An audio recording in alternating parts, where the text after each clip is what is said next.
we treat ourselves like machine. We treat the machines like people.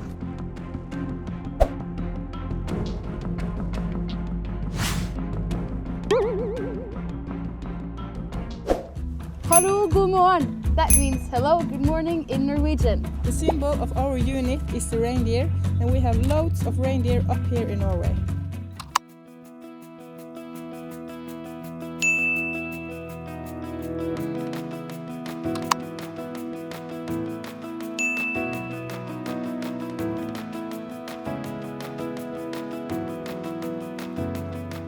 우리나라에서도 인구 절벽 시대 병력 감소에 대비해 여성 징병제를 검토해야 한다는 의견이 고개를 들고 있습니다. 현재 여성은 부사관과 장교, 즉 간부로만 자원 입대를 할 수 있는데 전체 군 병력에서 여군이 차지하는 비율은 3%에 불과합니다. 헌법재판소도 최근 남성에게만 병력 의무를 부과한 현행법이 합헌이라고 판단하면서 병력 자원 수급을 고려해 양성 징병제와 모병제를 검토할 필요가 있다는 의견을 밝혔죠. 세계 최저 수준의 출산율에 우리나라의 징집 대상인 20세 남성 인구는 2020년 33만 명에서 2040년 15만 명 선까지 급감할 것으로 예측됩니다. 이미 우리나라의 군 병력은 2006년 68만 명에서 작년 48만 명까지 무려 20만 명이 줄었습니다. 15년 뒤인 2038년에는 40만 명 밑으로 떨어질 것으로 예상되는데요. 신병이 줄다 보니 이때쯤에는 병사보다 간부가 많은 군대가 됩니다. 군대 갈 남성이 줄어들자 정부는 2021년부터 학력 제한을 없애고 체중 기준을 완화하는 등 현역 문턱을 크게 낮췄습니다. 80% 초반에 머물던 현역 처분 비율은 이후 83.6%까지 늘었습니다. 기존의 현역에서 제외되던 이들도 웬만하면 군대에 가게 된 겁니다. 사정이 이렇다 보니 여성이라도 징병해서 병력 자원을 유지해야 한다는 의견이 나오지만 군 여건 개선과 국민적 합의가 선행돼야 한다고 전문가들은 말합니다.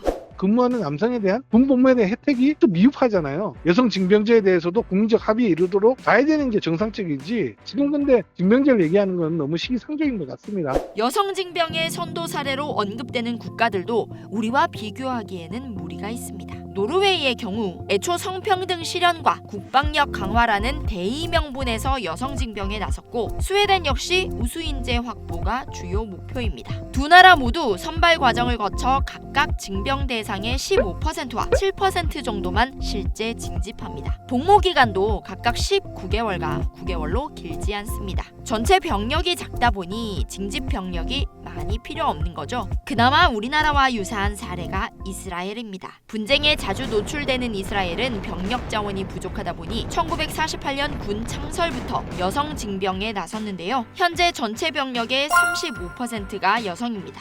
복무 기간은 남성보다 8개월 짧은 2년인데 결혼과 학업을 이유로 면제가 가능해 전체 여성의 절반 정도만 군대에 갑니다. 아주 엄격한 징병제는 아닌 거죠. 전문가들은 여성 징병에 대해 아예 문을 닫아놓을 필요는 없다고 조언합니다. 젊은 층 인구가 줄어드는 상황에서 현 징병 체계로는 우리의 국방력을 유지하기 힘들기 때문입니다. 이 병역의 의무라고 하는 측면에서 기본적으로 여성이 병으로 복무할 수 있는 제도 자체는 존재할 수 있어야 그게 당연한 것이 아닌가. 군대도 군에서 이루어지는 여러 가지 역할들이 직업이 될 수 있고 또 인적 자원으로 양성할 수 있는 곳인데 이런 군대를 남성들에게만 열어놓는 것은 여성들에 대한 차별이다라는 시각들이 유럽에 크다고 생각됩니다. 유럽처럼 우리들도 공익 봉사하는 기관을 한다든지 이러면 군대에 있는 행정이라든 복지 다른 의무도 다 나눠 가질 수 있다.